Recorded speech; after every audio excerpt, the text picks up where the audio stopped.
출애굽기 3장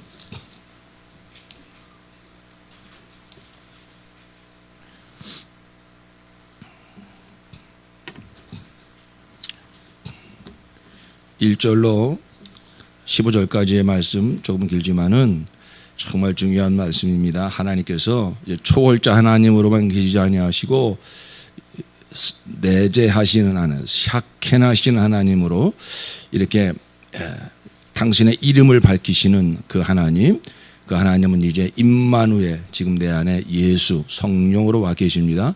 그 약속을 주시는 말씀입니다. 모세를 만나서 우리 내게 주시는 말씀으로 우리 1절로 15절까지 함께 봉독하십니다. 모세는 미디안 제사장인 그의 장인 이드로의 양떼를 치는 목자가 되었다. 그가 양떼를 몰고 광야를 지나서 하나님의 산 호렙으로 갔을 때에 거기에서 주님의 천사가 떨기 가운데서 이는 불꽃으로 그에게 나타났다. 그가 보니 떨기에 불이 붙는데도 그 떨기가 타서 없어지지 않았다. 모세는 이 놀라운 광경을 좀 더 자세히 보고 어째서 그 떨기가 불에 타지 않는지를 알아보아야 하겠다고 생각하였다. 모세가 그것을 보려고 오는 것을 보시고 하나님이 떨기 가운데서 모세야 모세야 하고 그를 부르셨다. 모세가 대답하였다. 예, 제가 여기에 있습니다. 하나님이 말씀하셨다. 이리로 가까이 오지 말아라. 내가 서 있는 곳은 거룩한 땅이니 너는 신을 벗어라. 하나님이 또 말씀하셨다. 나는 너의 조상의 하나님, 곧 아브라함의 하나님, 이삭의 하나님, 야곱의 하나님이다. 모세는 하나님을 뵙기가 두려워서 얼굴을 가렸다. 주님께서 다시 말씀하셨다. 나는 이집트에 있는 나의 백성이 고통받는 것을 똑똑히 보았고 또 억압 때문에 괴로워서 부르짖는 소리를 들었다. 그러므로 나는 그들의 고난을 분명히 안다.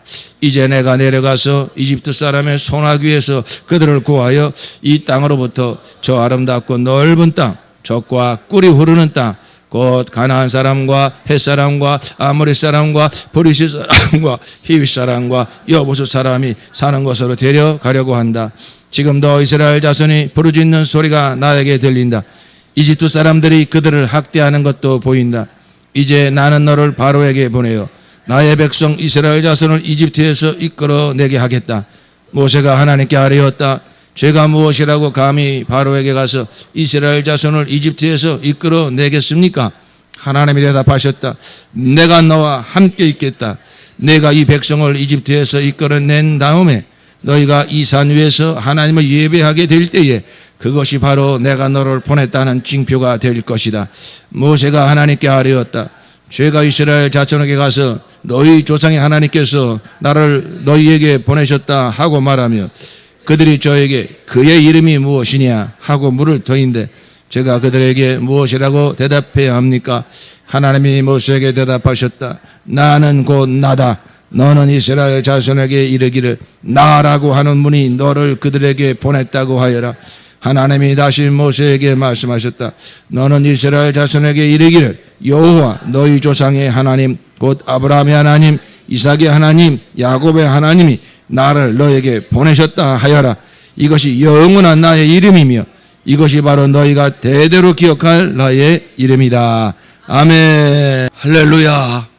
하나님의 위대하신 구원을 찬양합니다. 내 안에 역사하신 하나님의 구원, 우리 형제님 안에 역사하신 하나님의 구원이 얼마나 위대하고 얼마나 아름답고 영광스러운지 모릅니다. 우리 옆에 계신 성도님, 그 안에 역사하신 하나님의 구원을 믿음의 눈으로 바라보시면서 정말로 성도님은 하나님의 영광입니다. 우리 축복하시겠습니다. 옆에 계신 성도님, 하나님의 영광입니다. 성도님, 하나님의 영광입니다.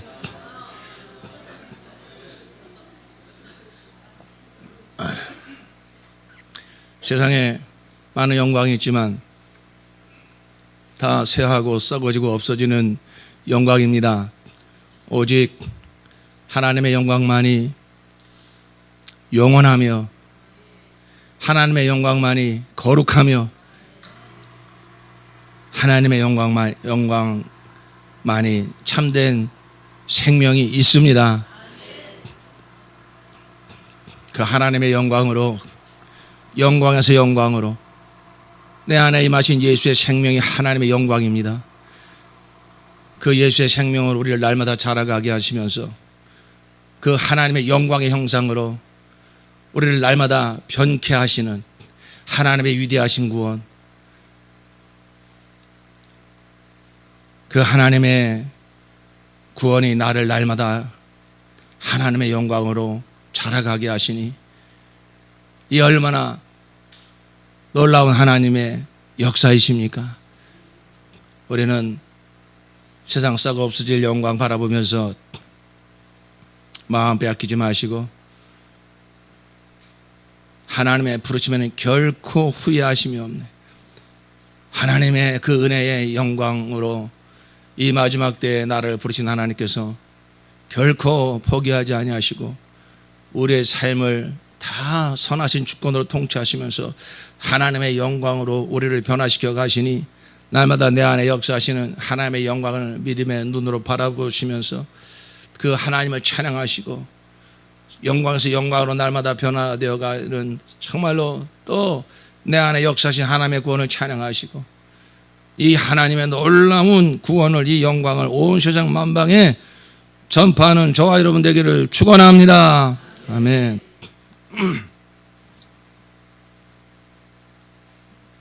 그러므로 우리 사람이 경험할 수 있는 최고의 경험은 바로 하나님의 영광을 경험하는 것입니다. 하나님 자신이 그 하나님의 영광입니다. 하나님을 경험하는 것. 개미에게 있어서 최고의 경험은 무엇일까요?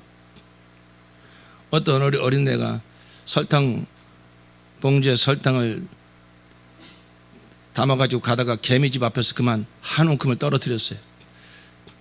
옛날에는 설탕을 이렇게 종이봉지에 담아가지고 그 흑설탕을 말이죠, 그걸 이렇게 간식으로 먹기도 했어요. 아무나 못 먹었습니다. 설탕이나 많이 있는 집이나 그랬어요.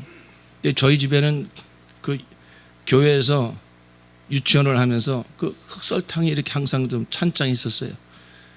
그래서 제가 흑설탕이 먹고 싶어서 이렇게 종이 똘똘똘 말아가지고 거기다가 흑설탕을 조금 담죠. 그걸 싹싹 흔들어가지고 안 먹은 것처럼 이렇게 그렇게 해서 설탕을 먹고 해서 그러면 동네 애들이 와가지고 그거 좀 나 조금만 달라고. 그 설탕을 그냥 잘못 떨어뜨렸는데 그게 그만 개미집 앞에 떨어졌어요. 개미가 일하러 나가려고 아침에 나왔는데 이게 웬일입니까? 자기 집 앞에 태산 같은 설탕이 쌓여 있어요.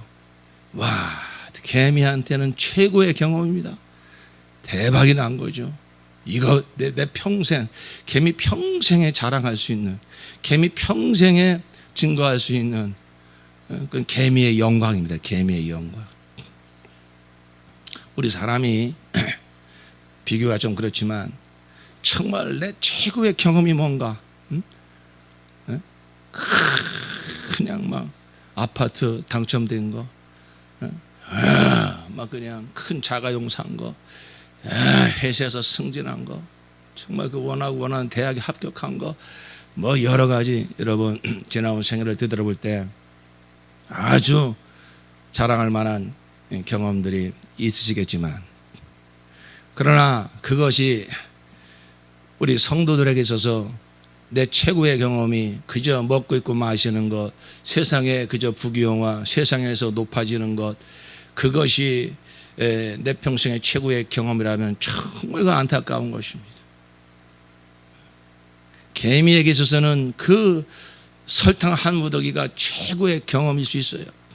돼지에게 있어서는 정말 주인이 아주 돼지가 좋아하는 그 뜨끈뜨끈한 아주 음식을 그저 특식이라고 한번 주면 돼지에게 있어서는 그것이 최고의 경험일 수 있습니다.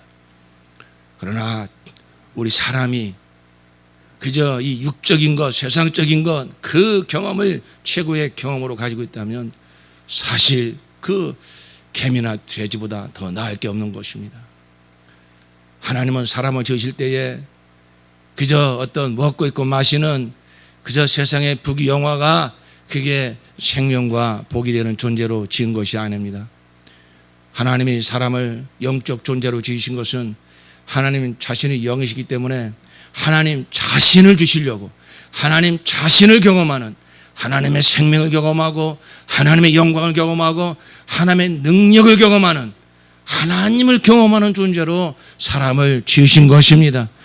그러므로 우리 성도들에게 있어서 최고의 경험이 무엇이라고 물으신다면 바로 그 하나님을 경험한 것, 그 하나님이 성경 속에서만 있는 것이 아니라 그 하나님은 정말 우리 가운데 내재하셔서 나의 하나님이 되어주시기를 원하시는 것입니다. 나의 생명이 되어주시기를 원하시고 나의 구원, 나의 거룩, 나의 능력, 나의 모든 것이 되어주시기를 원하시는 것이 하나님의 구원입니다. 그 하나님의 구원을 받은 자가 저와 여러분 아니겠습니까?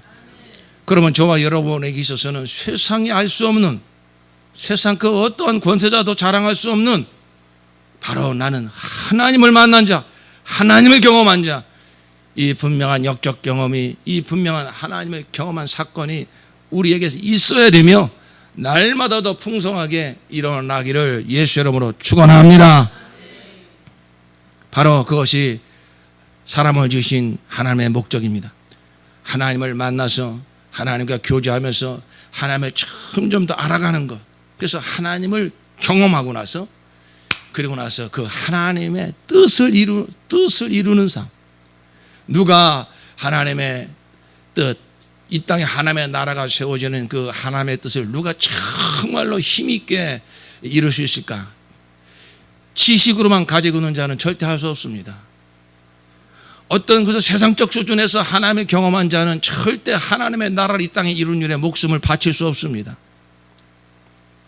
정말로 하나님을 그 하나님 차원에서 하나님이 주시고자 하는 분량만큼 하나님을 경험한 자만이 이 땅에 하나님의 나라가 이루어지는 일에 자기 전세를 아낌없이 유감없이 바칠 수가 있는 것입니다.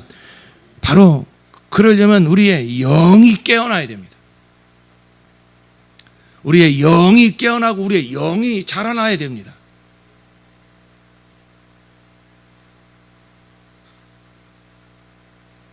예수를 믿고 거듭나서도 그래서 육은 강한데, 세상을 경험하는 경험은 많은데 하나님을 경험하는 그 영적 수준이 영이 어리면 그는 여전히 그저 자기 욕망, 자기 소원을 이루는 그 수준에서 신앙생활을 할 뿐이지 정말로 하나님의 그 나라를 위해서 헌신하는 그러한 삶의 자리로는 나갈 수가 없는 것입니다.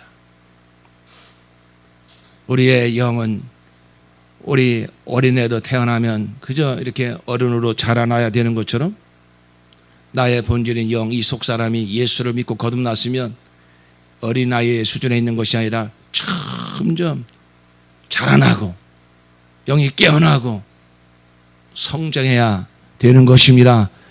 여러분, 언제 우리의 영이 자라날까요? 물론 성경 공부도 중요합니다. 어떤 우리가 봉사도 중요합니다. 그러나 우리의 영이 자라나는 그 지점은 그런 모든 것들은 다 수단입니다. 결국은 그 말씀을 통해서 나를 만나기 원하시는 하나님, 그 봉사 속에서 나를 만나 주기를 원하시는 하나님, 하나님을 경험해야, 하나님을 만나야 우리의 영이 자라나게 되는 것입니다. 여러분, 지난날의 신앙생활을 되돌아보십시오. 여러분의 믿음이 언제 한 단계 이렇게 승급을 했습니까? 언제 여러분의 영이 이렇게 한 단계 올라갔습니까? 어떤 사건 속에서, 어떤 깊은 기도 속에서, 어떤 삶 속에서 그 하나님의 살아계심을 내가 귀로만 듣는 하나님이 아니라 내 눈으로 보았나이다 고백하는 것처럼, 아브라함과 이삭과 야곱의 하나님, 그 조상들로부터 늘 들었던 하나님, 그 하나님을 그 떨기나무 가운데서, 그 불붙는 떨기나무 가운데서 그 하나님을 진짜 경험하게 되었을 때 모세의 믿음은 한 단계 확 자라나서 그 출애굽의 역사를 이루는 하나님의 나라가 이 땅에 이루어지는 일에 쓰임받는 귀한 역사가 나타나게 된 줄로 믿습니다. 우리의 영은 그때 자라는 것입니다. 늘 듣던 하나님, 늘 지식으로 알고 있던 하나님을 실제로 만나게 되는 순간, 그건 어떻게 사람의 말로 다 형용할 수가 없습니다. 그 하나님의 영광, 그 하나님의 거룩, 그 하나님의 권능이 한번 확 사로잡히는 그 신적 경험을 통해서 하나님을 만나는 그 경험을 통해서 우리의 영혼이 자라게 되는 것입니다. 영광에서 영광으로. 그러므로 사랑하는 성도 여러분, 정말 이제 우리가 머리로 알고 있는 하나님, 지식으로 알고 있는 하나님, 또 그저 병 고쳐주시고 내 문제 해결해 주는 그 하나님 정도가 아니라 정말 그 하나님의 그 본질 자체를 하나님이 주시고자 하는 그 분량의 하나님으로, 그 하나님의 영광과 그 하나님의 정말로 거룩한 수준으로 하나님을 경험하시는 복이 있기를 예수 이름으로 축원합니다. 어린아이들은 그저 아빠를 아는 수준이 그저 내가 원하는 장난감 사다 주고 아이스크림 사다 주고, 우리 아빠는 좋은 아빠. 우리 승환이가 5살 때인가 언제 어린이집에서 어버이날 이렇게 그림을 그리고 그 글을 써가지고 왔어요. 아주 그럴듯하게 제 얼굴을 그렸습니다. 털도 나고 눈도 크고. 우리 아빠 좋은 아빠, 장난감 사다 주고 맛있는 것도 사다 주는 좋은 아빠. 그건 어린아이 수준에서 경험하는 아빠입니다. 여러분, 하나님을 어느 정도 수준에서 여러분 경험하고 계십니까? 요한에서 2장에 보니까 내가 어린아이들에게 쓰는 것은 너희 죄가 사함받았기 때문이요, 청년들에게 쓰는 것은 너희가 악한 자와 싸워 이겼기 때문이요, 아비들아 내가 너희에게 쓰는 것은 너희는 태초부터 계신 이를 알기 때문이니라 그랬습니다. 날 구원하신 하나님, 내 죄를 사해 주신 하나님, 정말로 그 실제로 느끼기만 해도 참 큰 은혜고 큰 믿음이죠. 그러나 그저 그 하나님을 그저 제사함 주시고 그저 이 세상을 살 동안에 내 문제 해결해 주시는 그 정도에서만 하나님을 경험하고 있다면 그저 평생의 어린아이 같은 신앙생활을 할 것입니다. 그래서 늘 응석 부리는 신앙생활을 할 것입니다. 그러나 사람도 자라나서 청소년이 되고 청년이 되고 장년이 되어 자기도 부모가 되어 자식을 낳아보면 그 아빠의 깊은 사랑을 알게 돼요. 그저 어릴 적에는 그저 장난감 사다 주고 먹는 것만 사다 주는 정도로 아빠가 그 정도인 줄 알았는데 크고 보니까 그 아빠가 이 세상의 임금이에요. 이 세상 대통령이에요. 와, 그 아빠를 알게 될 때 얼마나 그 경외심이 생기고 그 깊은 수준에서 그 아빠를 알게 되느냐 하는 것입니다. 여러분, 하나님이 얼마나 거룩하시고 하나님이 얼마나 전능하시고 하나님이 얼마나 영광스러운지, 하나님은 정말로 당신을 우리에게 경험시켜주는 그 분량에 있어서 제한이 없습니다.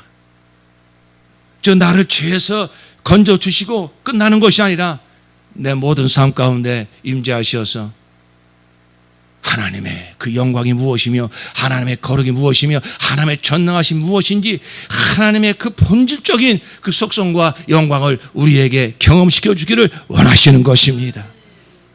정말로 우리가 그러한 하나님을 경험하여서 우리의 신앙도 어린애 이런 신앙이 아니라 아주 장성한 자의 신앙이 되어서 우리의 모든 인격과 사역 속에서 그 하나님의 영광이 나타나고 하나님의 거룩하심이 나타나고 하나님의 그 능력이 나타나는 그런 자리까지 우리 함께 올라갑시다. 하나님께서 이끄시니 우리가 이런 믿음을 가지고 갈망하면 하나님은 우리의 모든 삶 가운데서 당신을 나타내 주시고 만나 주시고 경험시켜 주실 것입니다. 오늘 지난주에 여러분 이 대목을 읽으셨죠? 금요일날 엊그제 읽으셨나요? 예, 그 읽으시면서 또 나름대로 많은 은혜를 받으셨을 터인데 이거 아주 중요한 지점입니다. 성경에 다 참 귀한 말씀이지만은 아주 중요한 그 지점이 있어요. 그래서 이 바로 모세가 하나님을 만나는 이 사건, 이 지점은 아주 중요한 지점입니다. 왜 그러냐면 하나님이 지금 모세를 통해서 직접 말씀하십니다. 하나님, 당신의 이름을 뭐라고 이야기해야 됩니까? 그러니까 하나님께서 나는 아브라함과 이삭과 야곱의 하나님 곧 여호와라 이렇게 말씀하시는데 그 전에 우리가 좀 알아듣기 어려운 말씀을 합니다. 너 내 백성을 애굽에 가서 이끌어내라. 어마어마한 역사죠. 예? 애굽이라고 하면 그 당시에 세계를 다 아우르는 최고의 강대국입니다. 그 나라의 왕, 바로 왕이라고 하면 그냥 그 말 한마디가 법입니다. 그 앞에 가서 말 한마디 잘못하면 죽습니다. 모세는 그 바로 왕궁에서 왕자로 자라나다가 그만 이 미디안 광야로 도망와서 40년 동안 양치면서 살고 있었어요. 물론 모세는 40년 동안 양치면서 정말 모든 걸 다 이렇게 잃어버린 듯한, 내려놓은 듯한 그러한 사람이 되었겠습니다마는 그의 마음 한 구석에는 정말 이스라엘의 하나님 도대체 어떤 하나님이신가? 예? 예. 그런 어릴 적부터 그 어머니를 통해서 너는 히브리인이다. 너는 아브라함과 이삭과 야곱의 그 후손이다. 너는 이스라엘 사람이다. 그 정체성을 잊지 말아라. 그 하나님은 우리 조상 아브라함에게 약속하기를 우리를 다시 가나안 땅으로 반드시 언젠가 돌아오게 한다고 하셨다. 지금 우리가 종으로 살지만은 우리가 여기서 언젠가는 하나님 벗어나서 가나안 땅으로 갈 것이라고 하는 그 교육을 막 들으면서 자랐어요. 그 히브리라는 정체성이 그에겐 분명히 있어요. 그래서 40살 때 그 자기 동족끼리 막 싸우니까 지금 하나님의 자녀들이 말이야 이러면 되냐고 그 막 뜯어 말리고 그 애굽 사람하고 싸움이 벌어질 때는 그냥 그 자기 동족을 사랑하는 마음 때문에 그 애굽 사람을 막 때려 죽이고 그랬잖아요. 근데 그것이 이제 발각날까봐 이 미디안 광야에서 살고 있습니다만은 그의 마음 한구석에는 도대체 우리 조상 아브라함과 이삭과 야곱의 하나님, 그 하나님 우리 이스라엘의 하나님이시라는데 도대체 그 하나님은 어떤 하나님이신가? 왜 우리가 이 애굽에서 종살이를 하고 있어야 되는가? 하나님은 도대체 어떤 계획을 갖고 계신가? 그 하나님에 대한 그 많은 궁금증이 있었겠지 않습니까? 그 40년 동안 아마 하나님을 묵상하며 살았을 것입니다. 하나님이 때가 되어 바로 그 80살의 모세에게 하나님이 나타나십니다. 하루는 양치러 가는데 저 언덕에 그 마른 가시나무 거기에 확 불이 붙었어요. 지난번에 눈이 너무 와가지고 눈을 치우는데 저 돌계단 위를 바라보다 깜짝 놀랐습니다. 그 아직도 단풍이 멋있게 이렇게 있는데 거기에 막 눈이 이렇게 내렸어요. 온 천지가 다 하얀데 말이죠. 그 단풍나무만 빨갛게 아주 눈 치우시는 분들 다 보셨죠? 제가 사진 찍어가지고 교회 단톡방에 올렸지 않습니까? 그 무슨 갑자기 그 가시나무 떨기처럼 불 붙는 떨기처럼 보이더라고요. 그것보다 더 영광스럽겠죠. 근데 저게 불이 붙었으면은 불이 타가지고 나무가 없어져야 되는데 나무는 여전히 있고 불은 활활 타오르고 있는 거예요. 순간 모세가 뭔가 어떤 그 하나님의 어떤 신적 나타나심이 아닌가 그 경외심을 가지고 그 앞에 나아갔을 때에 거기서 하나님의 음성이 들리는 것입니다. 내가 선 곳은 거룩한 땅이니 네 발에서 신을 벗어라. 하나님의 임재 앞에서 정말로 이제 신을 벗어라. 그러면서 그 모세에게 정말 어마어마한 역사를 주시는 것입니다. 너는 이제 애굽에 가서 내 백성을 이끌어내라. 모세가 너무 두렵고 떨리죠. 그래서 모세가 하나님께 묻습니다. 내가 저들에게 가서 너희가 너희를 이끌어내라고 그랬습니다. 바로 하나님이 나를 이렇게 보냈습니다. 그럴 때 그 이스라엘 백성들이 야, 그 하나님이 도대체 누구냐? 그 하나님의 이름이 뭐냐?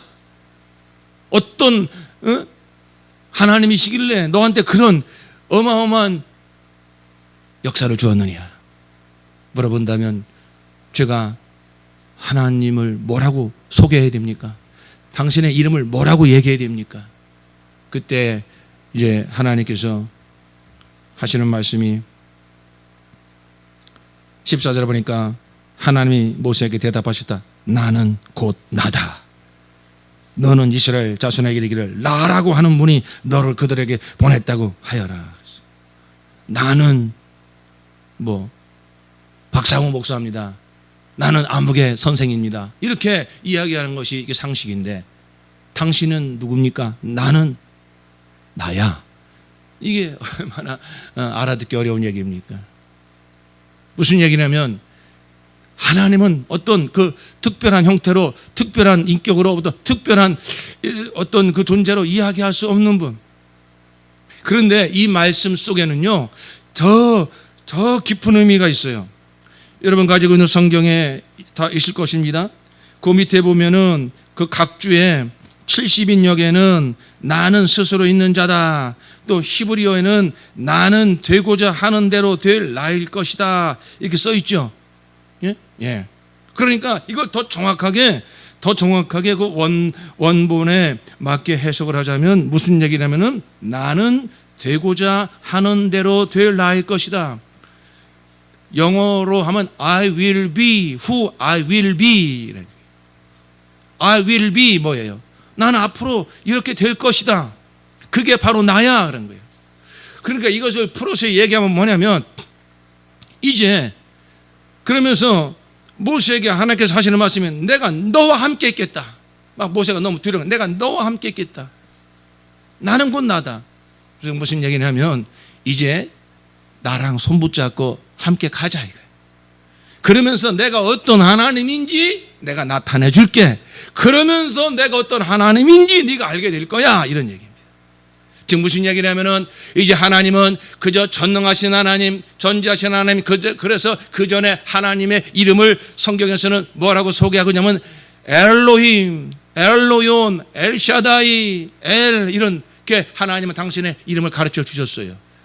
그럼 바로 무슨 하나님입니까? 바로 초월자 하나님, 전능하신 하나님, 영원부터 계신 하나님.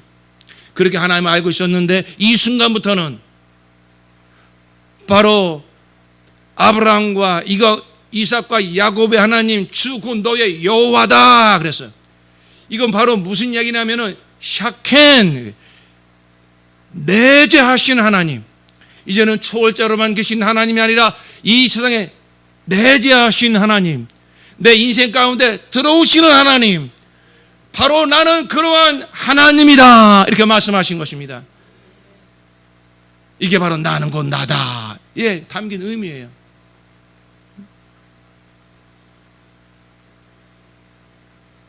그래서 이걸 히브리어로 샤켄 하신 하나님, 바로 내재하신 하나님.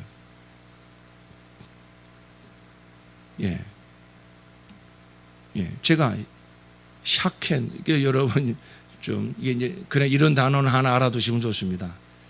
여러분 쉐키나라는 말 들어보세요. 쉐키나, 하나님의 임재. 이게 샤켄에서 나온 단어예요. 그러니까 하나님이 내재하신다. 하나님이 내 안에 들어오신다. 멀리만 계신 것이 아니라 이제는 내 안에 들어오신 하나님, 내재하신 하나님. 제가 샤켄하신 하나님, 그럼 여러분 내재하신 하나님 그렇게 한번 말씀을 해주세요. 샤켄하신 하나님. 그렇죠. 그러니까 이제 초월자로만 계신 것이 아니라 어떻게 내 안에 들어오시는 하나님이다. 그래서 모세가 하나님을 만난 이 지점이 아주 중요한 지점이다 이것입니다. 이때로부터 하나님은 정말로 이제 이 세상에 내재하시고 내 인생 가운데 내재하시는 하나님으로 오셔서 하나님은 이런 하나님이시구나. 내가 직접 경험하면서, 내 삶에 경험하면서, 귀로만 듣는 하나님이 아니라 내가 직접 경험하는 하나님으로, 내 삶에 경험하신 하나님으로 우리가 하나님을 알게 될 것이다 하는 것입니다. 이것이 바로 이 모세와의 만남에서 이렇게 이루어지게 된 것입니다.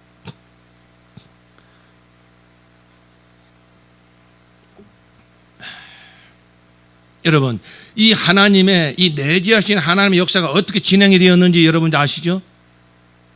자, 그 하나님께서 모세에게 뭘 지라고 그랬습니까?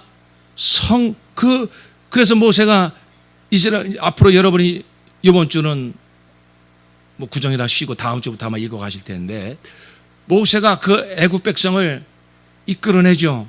그 10가지 재앙을 막 퍼부어 가지고, 그래 가지고 바로 하나님을 만난 이 시내산에, 이 호렙산에 이스라엘 백성을 이끌어 오죠. 거기서 모세가 하나님과 다시 언약을 맺죠. 나는 너의 하나님이요 너는 내 백성이다. 그러면서 그 법을 하나님이 주십니다. 내 백성은 이렇게 살아야 된다 하는 그 십계명을 돌판에 써서 주시고 그 하위법을 한 600여 가지를 주십니다. 그리고 나서 또 하나 주시는 게 뭐죠? 성막 짓는 법을 주시는 것입니다. 너희는 이제 성막을 지어라. 왜 성막 지으라고 할까요? 그렇죠. 하나님 내가 저 내재할 거야, 내가 너희 가운데 들어갈 거야 라고 하신 하나님은 실제로 이제 우리 삶 가운데 들어오신다는 것을 시각적으로 보여주시려고 바로 성막을 짓게 하시고, 거기서 정말 하나님을 만나러 피의 제사를 드릴 때에 하나님께서 임재하셔서 쉐키나하셔서 하나님을 그들이 직접 경험할 수 있도록, 만날 수 있도록 성막을 짓게 하신 것입니다. 그 하나님의 그 내재하시는 역사가 점점 더 점진적으로 더 확실하게 더 구체적으로 이루어지는 역사가 바로 이제 구약의 역사예요. 그래서 그 이사야 7장이나 9장에 보면 이사야 선지자를 통해서 바로 이제 하나님이 너희 가운데 내재하러 오시는데, 바로 그가 메시아로 오시는데, 처녀가 잉태하여 아들을 낳으리니 그 이름을 무엇이라 하라? 임마누엘이라 하라 그랬어요. 여러분, 임마누엘이 무슨 뜻입니까? 하나님 우리와 함께 하시다 그런 것입니다. 바로 그렇습니다. 그래서 드디어 2000년 전에 내재하신 하나님의 구원의 역사가 실제로 이 땅에 이루어질 때에 바로 그가 누구시냐? 우리 가운데 들어오시는 하나님이 누구시냐? 하나님의 아들, 말씀이 육신이 되어 이 땅에 오신 예수 그리스도신 것입니다. 그래서 그는 그 예루살렘 성전 앞에 서서 요한일서 요한복음 2장 19절에 보니까 이 성전을 헐어버려라, 내가 3일 만에 다시 세우리라 그랬습니다. 그것은 바로 자신의 그 육체의 죽음을 두고 하시는 말씀이다. 죽으시고 3일 만에 부활하심으로 이제는 하나님이 그 손으로 지은 성전에 임재하시는 것이 아니라, 손으로 지은 성전에 구름으로 임재하시는 것이 아니라 예수의 피로 거듭난 우리의 영혼을 성전 삼으시고 성령으로 우리 가운데 임재하시는 것입니다. 바로 이 모세에게 약속하셨던 이 언약이 예수 그리스도로 말미암아 예수를 영접한 저와 여러분에게 이루어진 것입니다. 그러므로 이렇게 하나님을 이제는 내재하시는 하나님으로, 하나님의 아들로 오신 예수를 나의 하나님으로 성령으로 이제 모시고 영접한 자는 어떻게 살아야겠습니까? 그 하나님을 정말로 모든 삶 가운데서 실제로 날마다 경험하며 살아야 되는 것입니다. 그게 하나님이 우리 안에 내재하신 목적이 될 것입니다. 내가 너의 힘이요, 내가 너의 생명이요, 내가 너의 거룩이요, 내가 너의 영광이라. 그 하나님께서 우리의 모든 것이 되어주시고자 우리 가운데 이와 같이 내재하신 것입니다. 그 하나님을 경험한 자는 다른 것을 구하지 않습니다. 그 하나님의 사랑, 그 하나님의 생명, 그 하나님의 영광을 한번 맛본 자는 그 영광을 더 맛보기를 원하고, 그 사랑을 더 알기를 원하고, 그 거룩하심을 더 알기를 원하시는 것입니다. 왜 거지가 계속 쓰레기통만 뒤지면서 거기서 먹을 걸 찾죠? 진짜 음식을 먹어보지 못했으니까 쓰레기로만을 뒤지는 것입니다. 우리가 왜 이 세상에 헛된 거, 먹고 있고 마시는 거, 세상 부귀영화에 왜 목을 메고 그것만을 추구하며 그것만을 더 얻으려고 살아갈까요? 하나님을 진짜 경험하지 못했으니까. 진짜 예수를 내 신령한 음료로, 신령한 떡으로 맛본 자는 이 육적 수준이 아닌 나의 본질인 내 영에서 나의 하나님으로 신 예수를 진짜 먹고 마시는, 하나님을 생명으로 경험하는, 하나님의 영광에 한번 이렇게 휩싸이는 그런 경험을 한 자는 이게 뭔가? 내 평생 이 세상에 살면서 희한한 경험, 최고의 경험 많이 해봤지만 이런 평안은 내가 맛보지 못했는데, 이런 자유함은 맛보지 못했는데, 이런 두렵고 떨리는 경외심과 영광은 내가 경험한 적이 없는데 이게 무엇인가? 내재하신 하나님 예수를 정말 생명으로 경험한 자는 그 영광을 더 뵙기를 원하고, 그 생명을 더 경험하기를 원하고, 그 거룩하심을 더 경험하기를 원하게 되어 있는 것입니다. 그래서 사도 바울께서는 그 경험을 하고 난 이후에 그가 이전에 정말 추구하던 모든 것을 나는 다 배설물처럼 여기노라. 그건 그냥 해본 말이 아니라 진짜를 내가 맛보고 나니까, 진짜 하나님의 영광을 내가 경험하고 나니까 세상의 모든 것들이 다 배설물처럼 보이는 것입니다. 사랑하는 성도 여러분, 이러한 정말로 이제 내 안에 오신 하나님, 초월자로만 계신 것이 아니라 내주하시는 하나님, 2000년 전에는 말씀이 육신으로 오셨으니 그가 예수요, 그 예수가 이제 내 안에 영으로 들어오셨으니 성령으로 들어오신 나의 하나님, 내 구주 예수 그리스도를 실제로 누리는 복이 있기를 예수 이름으로 축원합니다.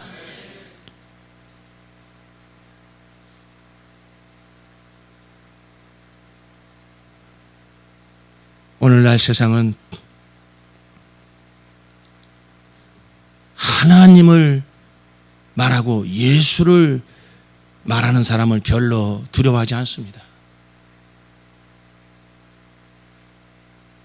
그러나 우리가 하나님을 말하고 예수를 말할 때 지식으로 말하는 것이 아니라 하나님의 영광을 목도한 경험을 가지고 예수를 통해서 나타난 그 은혜의 영광을 내 영이 직접 먹고 마신 경험을 가지고 말한다면 그 말 한마디 속에 하나님의 영광이 나타나고 하나님의 거룩하심이 나타나고 하나님의 실제가 나타날 줄로 믿습니다.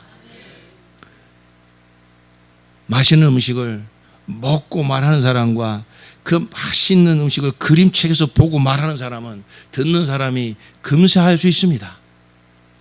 그리고 그것을 계속 말할 수도 없습니다. 그러나 내가 직접 경험한 사람은 누구를 만나도 자신 있게 말할 수 있어요. 100번도 말할 수 있어요. 바로 나의 하나님, 나의 왕, 내 구주, 내 생명, 나의 사랑, 내 힘, 나의 거룩, 나의 구원, 이게 진리잖아요. 이게 복음이잖아요. 근데 그가 예수인데 그 예수를 실제로 경험한 사람은 세상 앞에 나가서 담대하게 말할 수 있습니다. 말하고 싶어지는 것입니다. 억지로 하는 것이 아니라 경험하고 났으니까. 사도행전을 보니까 그 베드로와 요한과 그 사도들을 예수를 전한다고 붙잡아다가 막 감옥에 가두고 위협을 하고, 다시 너희들 놔줄 테니까 다시 예수 이야기하지 말아라. 그 예수가 하나님의 아들이라고 부활했다고 절대 그런 얘기하지 말아라. 그때 베드로가 뭐라고 말합니까? 내가 보고 들은 것을 나는 말하지 아니할 수 없노라 그랬어요. 나는 사람의 말을 두려워하지 아니하고 나의 하나님 내 구주 예수 그리스도를 나는 경외하노라. 내가 경험한 것을 나는 말하지 아니할 수 없다. 하나님께서 하나님의 구원은 하나님 무슨 종교를 만들고 무슨 종교적 사상을 주고 어떤 종교적 교리를 만들어 주시고 그것이 아닙니다. 하나님은 자신을 우리에게 주기를 원하시고 자신을 우리에게 경험시켜 주기를 원하신 것입니다. 그래서 예수는 내 피를 받아 마셔라, 내 살을 받아 먹어라 라는 어마어마한 말씀을 하신 것입니다. 바로 그렇습니다. 이제 우리가 이 영적 경험, 여러분 육적 경험에 너무 권위를 두지 마세요.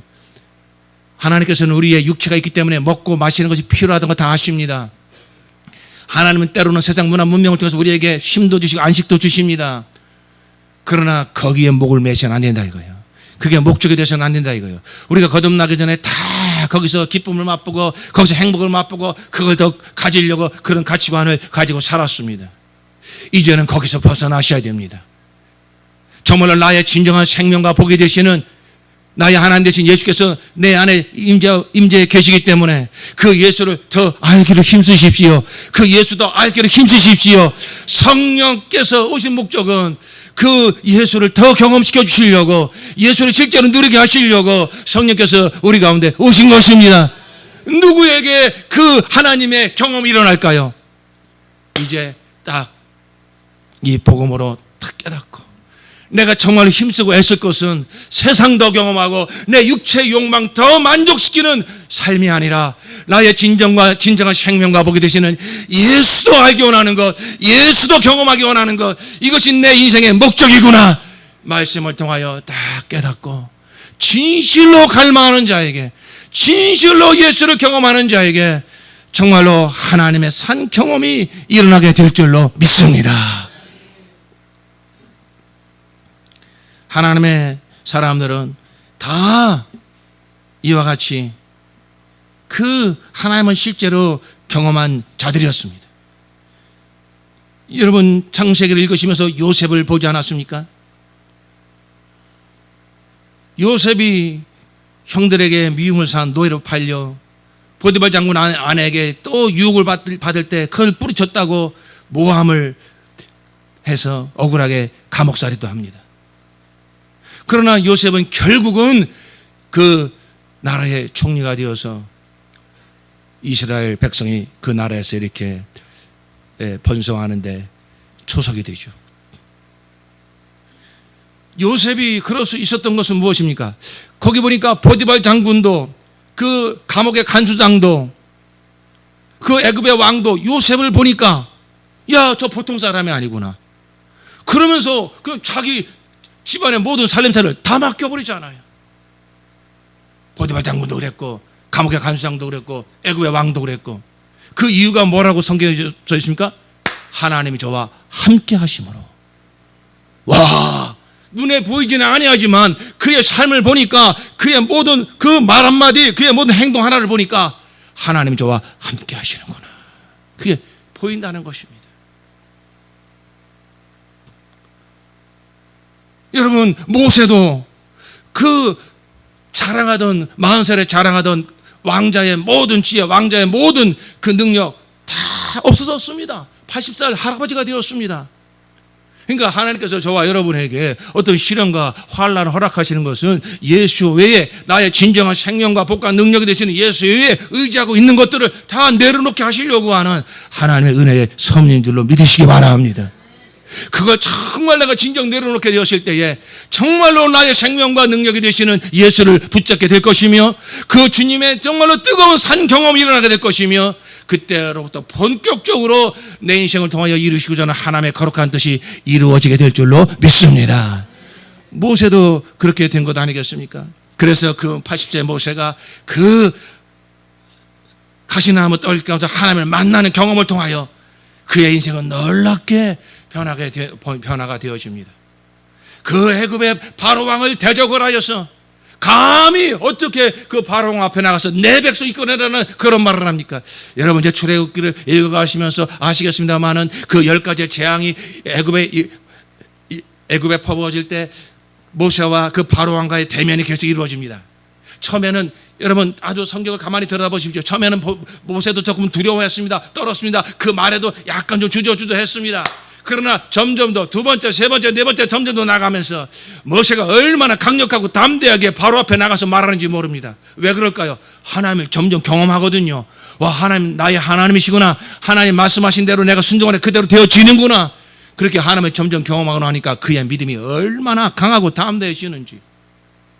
그가 애굽에서 백성을 이끌어내서 시내산에 갔을 때 그는 40일 동안 산꼭대기에 올라가서 하나님을 대면하고 내려옵니다. 그 밑에 기다리던 백성들이 모세를 보는 순간에 제발 당신의 얼굴에서 너무 해 같은 그 영광이 바라니 볼 수가 없습니다. 제발 당신 그 수건으로 얼굴 좀 가려달라고. 하나님을 진짜 만나고 나니까 벌써 그의 모든 그 모습 속에서 그 말 속에서 그 삶 속에서 그 위대하시고 거룩하시고 영광스러운 하나님의 그 거룩하심이 그 영광이 막 발산이 되어지는 것입니다. 여러분 오늘날 세상 사람들은 하나님의 살아 계시다고 예수가 십자가에 피흘려 죽으셨다고 이 복음을 우리가 전하는 것도 중요하지만은 저와 여러분의 그 말 한마디 속에서 정말로 하나님의 영광을 경험한 자, 예수의 십자가의 승리를 경험한 자, 예? 저 하늘과 땅의 모든 권세를 가진 예수님이 나와 함께 하신다고 하는 이 살아있는 믿음을 가진 자, 이 경험을 가지고 세상에 나가서 말할 때 거기에 놀라운 권능이 따르고 권세가 따르고 더러운 귀신들이 떠나가고 말한 대로 하나님이 그대로 역사해 주시는 그러한 능력이 나타나게 될 줄로 믿습니다. 그러므로 정말로 중요한 것은 이제 나의 하나님을 어떤 내 지식과 내 감정과 내 소원 성취하는 수준에서만 이제 경험하는 것이 아니라 정말 창세전부터 계신 하나님, 이제 이 땅에 오셔서 마귀의 모든 권세를 꺾으시고 하늘과 땅의 모든 권세를 가지신 하나님, 내가 하늘과 땅의 모든 권세를 가졌으니 내가 너를 세상으로 보내노라. 모든 족속으로 제자로 삼아라. 세상 끝날까지 내가 너희와 항상 함께 있으리라. 그 하나님이 분명히 내 안에 와 계시지 않습니까? 그 예수, 나의 하나님 되신 예수 그리스도를 내가 실제로 누리기를 원합니다. 실제로 경험하기를 원합니다. 오늘 날 이 세상을 구원하는 능력은 바로 여기에 있는 것입니다. 많은 지식도 중요하지만, 지난날의 많은 경험도 소중하지만, 이제는 하나님께서 그 정도가 아니라 정말 그 하나님이 얼마나 거룩하시며 얼마나 영광스러우시며 얼마나 능력이 있으신가 경험시켜 주시기 원하시는 그 분량만큼, 그것은 갈망하는 자에게 정말로 내가 나의 하나님을 내가 귀로만 듣는 것이 아니라 이제 마음으로만 이렇게 내가 감동받는 것이 아니라 내 실제로, 내 영이 실제로 경험하기를 원합니다. 주여 나에게 나타나 주시옵소서. 나를 만나 주시옵소서. 그 갈망하는 자에게.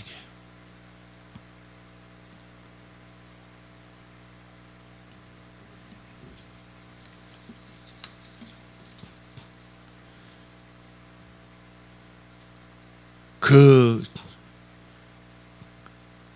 하나님을 실제로 누리고 그 권세를 가지고 세상을 구원하라고 하는 그 명령이 다른 누구가 아닌 예수를 나의 하나님과 구주로 영접한 저와 여러분에게 주어진 것입니다. 그 공동체인 우리 목장과 교회에 주어진 것입니다. 주는 그리스도시요 살아계신 하나님의 아들입니다 라고 고백했을 때에 내가 이 반석 위에 내 교회를 세우리라. 음부의 권세가 결코 이기지 못하리라. 그러면서 이런 약속의 말씀을 주셨습니다. 내가 너에게 하늘나라의 열쇠를 주겠다. 내가 무엇이든지 땅에서 매면 하늘에서도 매일 것이요 땅에서 풀면 하늘에서도 풀릴 것이다 그랬어요. 여러분, 우리가 하나님을 실제로 경험하게 될 때에 우리의 말에서부터 능력이 나타나기 시작하는 것입니다.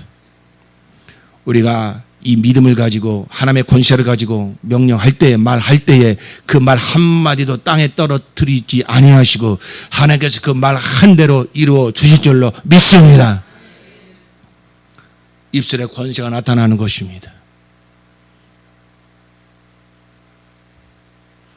여러분 벌써 하나님을 충만히 경험했을 때 벌써 여러분 스스로 느끼잖아요. 내 입에서 나가는 이 말이 벌써 내가 말하면서도 얼마나 그 말에 권세가 실리고 얼마나 그 말에 생명이 실리고 얼마나 그 말에 하나님의 영광이 실리는가.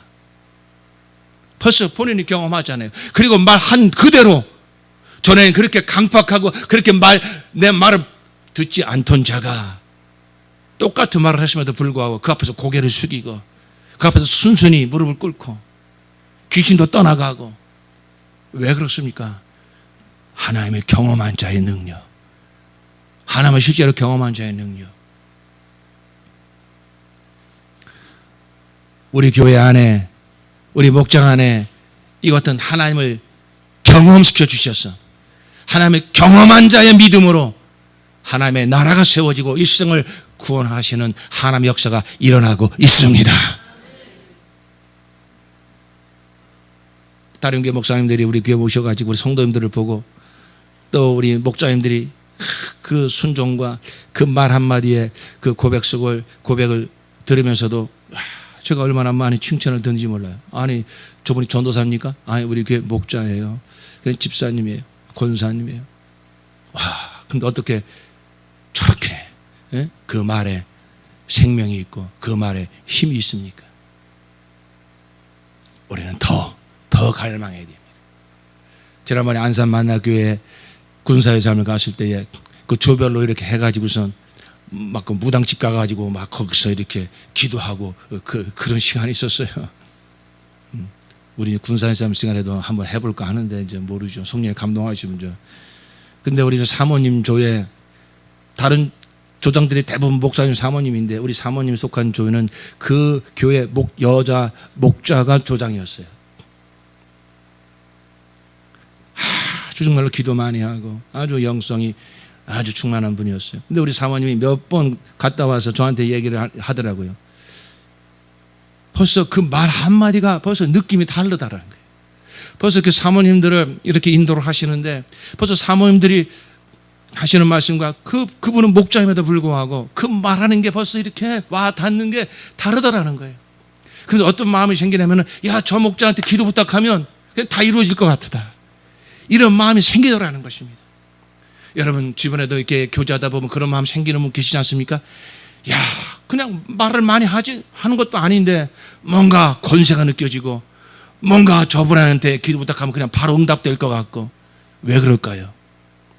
하나님이 경험한 자예요. 그런 예수를 날마다 경험하고 있는 자예요. 그러니까 벌써 그것이 느껴지는 것이죠. 바로 이것은 특별한 사람만이 아니라 예수를 구주로 영접한 자라면 내가 하늘나라 열쇠를 내가 주겠다. 내가 무엇이 땅에서 매면 하늘에서 매일 것이고 땅에서 풀면 하늘에서 풀릴 것이다. 이건 우리에게 주신 하나님의 위대한 약속입니다. 이 역사가 나타나려면 다른 것이 없습니다. 정말로 내가 예수를 실제로 날마다 누리기를 원합니다. 갈망하는 것입니다. 또 하나 부르짖어 기도하는 것입니다. 갈망하고 기도하는 거예요. 우리 한번 따라합시다. 갈망하고 기도하자. 갈망하고 기도하자. 무엇을요? 예수를 내가 실제로 누리기 원한다고. 내 안에 나의 하나님으로 한 예수를 내가 이제 지식으로만 아니라 내 인생 문제 해결해 주는 그런 정도가 아니라 하나님 수준으로 이 세상을 다 무릎 꿇을 수 있는, 보이는 것이나 보이지 않는 것이나 하늘에 있는 땅에 있는 땅 아래 있는 모든 것이 예수 그리스도 앞에 무릎을 꿇게 하여 하나님께 영광을 돌리게 하셨느니라라고 빌립보서 2장에 말씀하고 있는데, 누가 오늘날 그 복음을, 그 진리를 실제로 누리어 하나님께 영광을 돌릴 자인가? 믿는 자들에게는 이런 표적이 따르리니 내 이름으로 귀신을 쫓아내며 새 방언을 말하며 병든 자에게 손 얹어 병이 나으며, 하나님께서는 복음을 전할 때 따르는 이적과 표적으로 그 말씀을 확실히 증거하게 하셨느니라.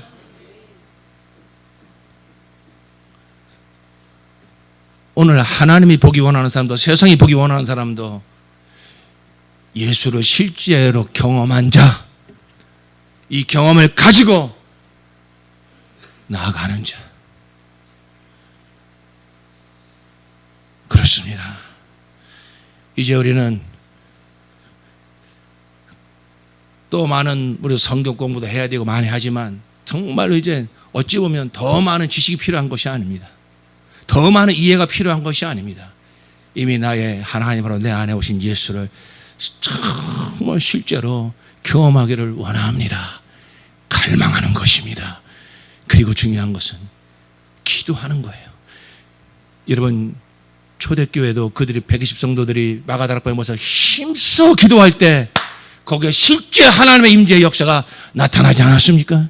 여러분 초대교회 성도들이 그 목숨을 위협쓰고 모여서 힘써 부르짖어 기도할 때 옥문이 터져나가고 그 세상 권세자들이 무릎 꿇고 실제 하나님의 경험하는 역사가 나타나지 않았습니까? 여러분 한국교회의 이 성령의 역사가 어떻게 일어났습니까? 저 1905년 그 7년 저 평양 장대현 교회에서 그들이 힘써 모여서 회개하고 부르짖어 간절히 기도할 때에 성령의 불같이 임하여서 그 하나님 나라가 이 땅에 이루어진 역사가 그때부터 왕성하게 일어난 줄로 믿습니다. 여러분 우리 한국교회 70년대 80년대에 놀라운 폭발적인 성장이 어떻게 일어나게 되었습니까? 그때 다른 거 없었습니다. 힘써 모여가지고 간절히 부르짖어 기도했던 것입니다. 그럴 때에 막 성령의 역사가 일어나는 것입니다. 이건 여러분 놀라운 영적 원리가 있는 것입니다. 이 부르짖는 기도에는 놀라운 영적 원리가 있습니다. 여러분, 사람은 영적 존재입니다. 예수님이 내 안에 생명으로 와 계심에도 불구하고 보이는 것, 들리는 것, 여러 가지 감정, 여러 가지 이 세상 것으로 말미암아 그 예수의 생명의 통로를 가로막고 있는 악한 사단의 역사가 많이 있는 것입니다. 여러분, 이 예수의 생명이 나타난 것을 그 가로막고 있는 것을 다 떨쳐버리고 생수의 강처럼 예수의 생명이 확 나타나기 위해서는 부르짖어 기도해야 되는 것입니다. 여기에 놀라운 영적, 물론 저는 여러분의 모든 그 신앙관을 다 존중합니다. 꼭 뭐 부르짖어 기도하는 것만은 기도가 아닙니다. 때로는 정말 깊은 기도에 들어갈 수도 있고 잠잠히 기도할 수도 있습니다. 그러나 여러분, 성경에서 하나님께서 왜 너희는 부르짖어 기도하라, 놀라운 내가 비밀을 열어주리라. 여러분, 예수님께서 히브리서 5장 9절에 보니까 그는 육체에 계실 때에 자기를 능히 구원하실 리가 심한 통곡과 눈물로 간구와 수원을 올려 구원을 받으셨다고 말씀하고 있었습니다. 예수님도 기도하실 때에 심한 통곡과 눈물로 간구와 수원을 부르짖어 기도하셨다는 것입니다. 여기에는 놀라운 영적 비밀이 있습니다. 바로 우리가 부르짖어 기도할 때에, 소리를 내어 간절히 기도할 때에 막혀있던 모든 것이 뻥 뚫어지면서 나를 가로막던 악한 영들이 떠나가면서 내 안에는 예수의 생명이 그 부르짖는 그 갈망과 부르짖는 기도를 통해서 생수의 강처럼 넘쳐나게 될 줄로 믿습니다. 그래서 지금 우리 교회에 이러한 영적 전쟁, 군사의 삶을 허락하시고 그리고 기도를 지금 일으키고 계신 것입니다. 이제 정말로 십자가의 복음으로 세워진 하나님의 나라가 우리 목장과 교회를 통해서 이제 일어나게 될 때에 악한 자들이 얼마나 시기 질투하고 얼마나 시험 들게 하고 막으려고 하겠습니까? 이걸 무엇으로 돌파하겠습니까? 이걸 무엇으로 이길 수 있습니까? 정말로 예수입니다. 예수만이 나의 힘이십니다. 예수만이 나의 능력이십니다. 그 예수는 내 안에 임재하신 하나님이십니다. 그 예수를 내가 실제로 경험하기를 원합니다. 이 갈망이 더 이상의 무슨 지식이 필요 없습니다. 이 믿음 하나 가지고 이제 무엇을 해야 되겠습니까? 부르짖어 기도해야 될 줄로 믿습니다. 우리가 함께 모여서 정말로 내가 이렇게 영적으로나 육적으로나 습관적으로나 관계적으로 막혀있는 죄가 있다면 회개하고 그리고 이제는 정말로 나를 낮추고 상한 심령 가지고 갈망하는 마음을 가지고 하나님을 높이면서 나의 하나님을 높이면서 그를 찬양하면서 정말로 주님을 실제로 경험하기 원합니다. 이 간절한 기도를 할 때에 바로 그 두세 사람이 모였을지라도 정말 하나님의 놀라운 임재가 그곳에 나타나게 될 줄로 믿습니다. 여러분, 그와 같은 역사가 지금 저와 여러분에게 우리 가정과 목장과 교회에 일어나고 있습니다. 여러분, 그걸 보셔야 됩니다. 그리고 더 간구하셔야 됩니다. 제가 권사님들이 이물이 없어가지고 혹시 다른 목장 얘기하면 시험 들지 몰라가지고 우리 예수생명 목장 제가 소개하고 마치려고 합니다. 여러분, 단톡방에 다 올라온 얘기지만 예수생명 목장 다 대부분 권사님들 또 연로하신 분들, 몸도 별로 건강이 좋지 않으신 분들이에요. 그런데 우리가 목장 재편하면서 이제 주중에 모입시다. 그럴 때에 우리 예수님 목장 식구들이 얼마나 걱정이 되겠습니까? 그 늦은 밤에 모여가지고 목장한다는 게. 그래서 뭔가 좀 힘들고 좀 불편한 이야기들을 아마 처음에 모이셔서 하신 것 같아요. 저는 충분히 이해가 돼요. 그래서 다른 교회 보면요, 가정교회 하는 교회도 저 이렇게 뭐 주일날 모이는 교회가 많아요. 그 실버 목장이라고 그래가지고 그냥 다 그 사정들 봐주고. 그런데 우리 목자가 되신 최원수 목자의 마음속에 불이 임했어요. 우리 교회가 가는 길에 우리 함께 가야 된다. 우리가 주중에 다시 모이자. 그래가지고선 목원들을 다독이고 그래가지고서 이렇게 처음 목장을 했습니다. 거기서 이렇게 힘들고 불편한 얘기도 나왔습니다. 그러나 우리 정말로 목자님의 그 마음속에서 이제 우리 교회에 역사하시는 하나님의 구원이 우리 목장에도 일어나야 된다고 하는 그 간절한 마음을 가지고 막 단호하게 선포하신 거예요. 이럴 것 같으면 권사 다 내려놓읍시다. 권사 직분 다 내려놓읍시다. 자꾸 이런 소리 하려면 권사 직분 다 내려놓자고. 그리고 돌아가면서 모이는 게 힘들면 우리 집에서 매주 모이자고. 단호하게 선포하셨어요. 여러분 누구를 판단하고 원망하는 마음으로 했으면 사탄이 역사했을 것입니다. 그러나 정말로 이 하나님의 나라가 이 땅에 이루어지는 이 마지막 때 우리 교회와 목장을 통해서 이루어지는 그렇게 하나님이 역사하신다고 성령께서 이 목사를 통해서 강단에서 그렇게 수없이 선포를 했으니까 그걸 내 믿음으로 확 받은 거예요. 그러니까 성령께서 우리 목장을 통해서 역사하시는 것입니다. 그러니까 때로는 우리 성도들을 향해서 하나님의 뜨거운 감동이 있으면 그 영혼을 사랑하는 마음을 가지고 때로는 책망도 할 수 있어야 되고 단호하게 정말로 그 영혼을 붙잡을 수도 있어야 되는 것이죠. 우리 목자님들께서 지금 그렇게 하고 있지 않습니까?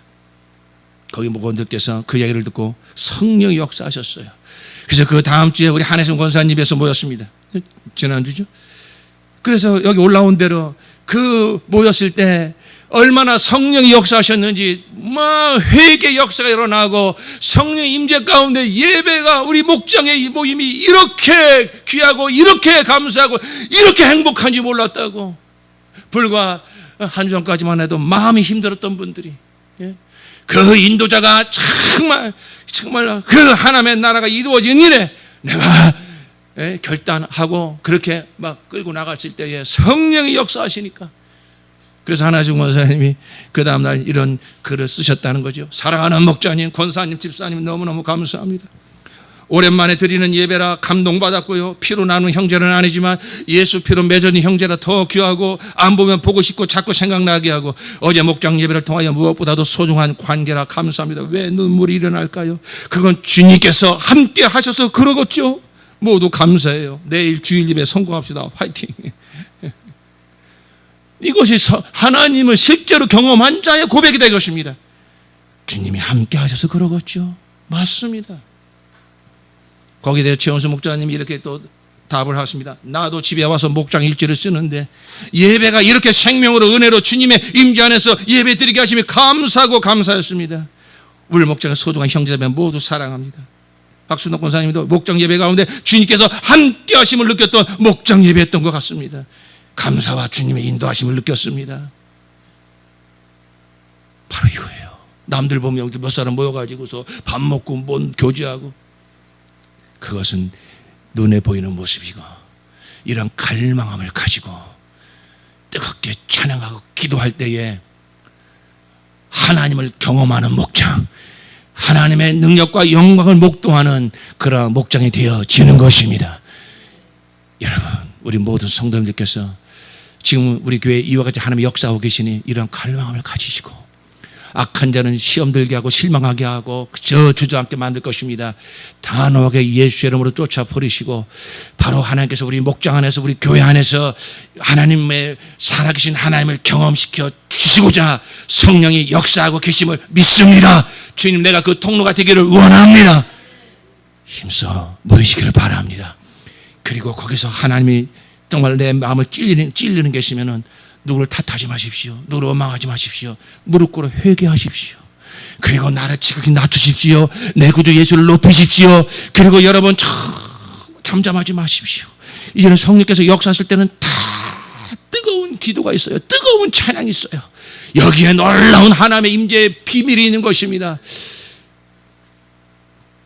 제가 27살 때인가 청주 서울에서 학교를 다닐 때 그때 저 서빙고동에 있는 온누리교회에 경배와 찬양 집회가 그때 막 붐이 일어나고 있었어요. 제가 소문을 듣고 갔습니다. 들어가자마자 그냥 말하지 않아도 느껴요. 그냥 성령의 임재가 얼마나 확 임하는지. 다른 거 없어요. 뜨거운 찬양, 뜨거운 기도. 그 주님을 높이는 그 하나님의 임재가 얼마나 내가 이렇게 신앙생활 오래 했어도요. 그런 경험 막 처음 하는 거예요. 또 전에 우리 그 할렐루야 기도원을 종종 잘 갔어요. 거기에 가서 사람들이 뭐라고 하더라도 거기에 모여가지고 막 기도할 때 그 하나님의 임재가 얼마나 충만하게 임하던지. 여러분 선교단체나 여러분 부흥집회나 외부의 이러한 정말로 집회에 참석해 보신 분들은 경험하셨을 것입니다. 그곳에 갔을 때 얼마나 그 하나님의 임재가 강하게 임하던가. 그 비결이 뭡니까? 회개와 뜨거운 기도입니다. 뜨거운 찬양과 기도. 그것이 바로 하나님 살아계신 하나님을 경험하는 비결입니다. 근데 사랑하는 성도 여러분, 그 경험을 왜 꼭 밖에 나가서 해야 됩니까?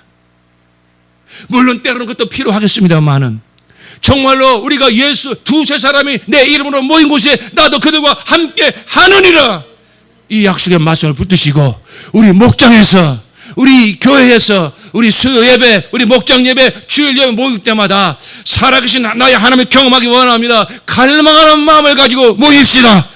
그리고 여러분 입을 열어서 뜨거운 찬양과 기도를 올립시다. 많은 성도들이 영들이 막혀 있어요. 눌려 있어요. 그걸 뚫으셔야 됩니다. 다른 거 없습니다. 왜 하나님께서 부르짖어 기도하라고 하셨는가? 여기 영적 비밀이 있는 것입니다. 여러분, 아유 나는 성품이 조용해서요. 아니요, 여러분 영혼을 살기 위해서라면 한번 경험을 하셔야 됩니다. 경험하고 나면 알게 되는 것입니다. 여러분, 정말 우리 이제 모일 때에 갈망하는 마음을 가지고 뜨거운 회개와 찬양과 기도를 통해서 정말로 살아계신 하나님을 뜨겁게 경험하여 이 믿음을 가지고 세상을 구원하고 정말 하나님의 나라를 이 땅에 세우는 일에 모두 주인공으로 쓰임받으시기를 예수 이름으로 축원합니다. 우리 한번 기도하시겠습니다.